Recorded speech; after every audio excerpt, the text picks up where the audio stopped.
This video is very kindly sponsored by Elgato Gaming. We use their products for pretty much everything we do on this channel. If you guys want to check out how I record my gameplay, then be sure to click that link in the description box down below.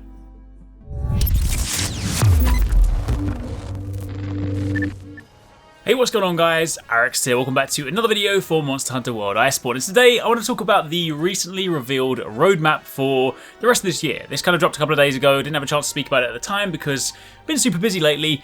In case you guys didn't realise, Iceborne came out, Borderlands came out, it's a busy time of year. But regardless, I want to talk about this because it shows a couple of rather exciting things. Of course, we know that RAJANG is slated to drop next month, which is really cool. Honestly, cannot wait for that. If you guys haven't seen the video of the RAJANG gameplay already, I'll link it down below. But he's probably going to become one of my favourite things to fight in Iceborne when he goes live. I want to make his armour, I want to make all the weapons.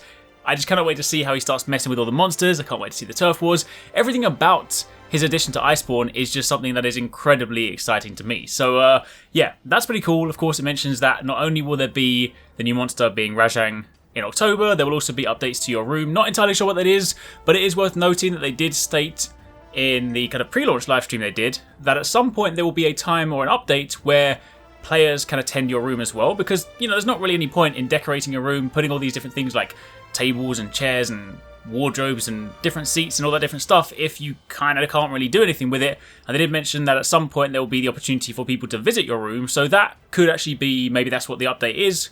We'll have to wait and see. However, more excitingly, if we turn our attention to November, that is when we get the first quest from Horizon Zero Dawn Frozen Wilds. Now, if you guys saw the trailer around Gamescom, you'll know that there is going to be a new Aloy set.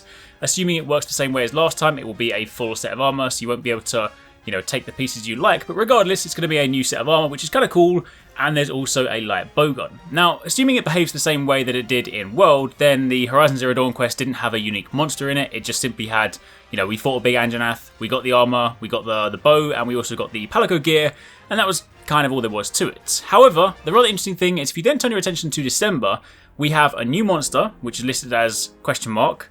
There's a seasonal event, and there's also the second and third quests for the Frozen Wilds. Now, one of those is obviously going to be used to upgrade the weapon. If it follows the typical behaviour, you normally use one of the quests to get the armor set, one of the quests to get the weapon, maybe another one's for the Palico gear, but often the final quest is used to like complete the final upgrade for that weapon. So I'm going to assume that's kind of what those quests will do. But what I'm interested to see is whether, maybe given the fact that they've got that kind of, you know, existing relationship with Guerrilla Games, the fact they've had a lot longer to work with this, what if that new monster was instead a Horizon Zero Dawn collaboration? Because that would be incredibly cool. I believe it's called the Thunderjaw from Horizon Zero Dawn, the big kind of T-Rex looking machine with all the kind of guns on the back and the big armor plating.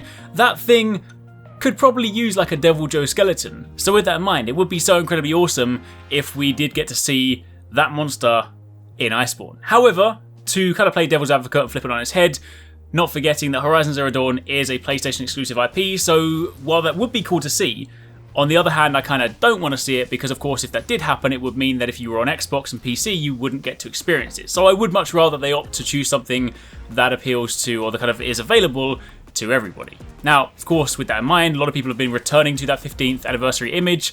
This is kind of like everyone's favourite topic to talk about. I appreciate before Iceborne came out, everyone was like, well, hold on a minute, most of these monsters have been revealed. Surely this means...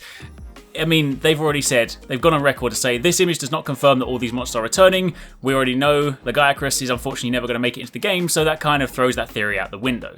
Additionally, I would kind of rather see a brand new monster. Now, I'm like a long-time Monster Hunter fan, right? I've been playing the game since Freedom 2nd, and I love a lot of the old monsters, but honestly, I would much rather see that monster be something we have never seen before. It's really cool that Iceborne brought back so many fan favourites.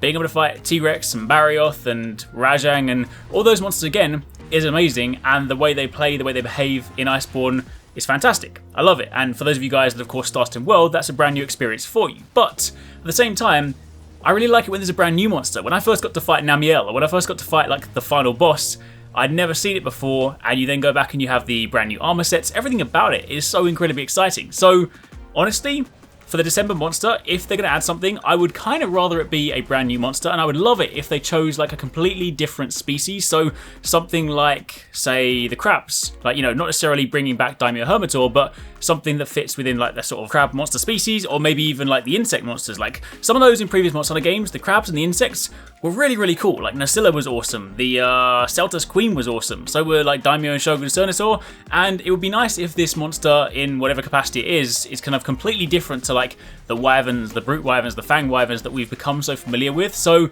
I do hope that they start kind of using this as an opportunity to kind of bring something very different into the game, but at this stage it is purely speculation. In fact, they even said on Twitter, they were like, hey, go wild, start speculating. So if you guys have got any ideas in the comments down below, by all means let me know, what would you like this monster to be? What do you think it could be? Honestly, at this stage, I don't know, but I do hope it is something new that we've never seen before. Additionally, also in December, there will be a seasonal event, which will of course be the Christmassy themed event, so that's really cool. Nice to see that seasonal events are of course still making their return in Iceborne, because that was something else that I loved, and factoring in how like the hub got decorated in World, I can't wait to see what they'll do with the better, new improved hub in Iceborne. So yeah, seeing that all decked out is going to be a sight to behold. And then of course, they also mentioned that in 2020, there will be the Monster Hunter World 2nd anniversary, and there'll be more title updates on the way. They have of course said that while Iceborne is the culmination of the World saga, so to speak, there will still be a continual year of updates, so we can expect plenty more stuff next year.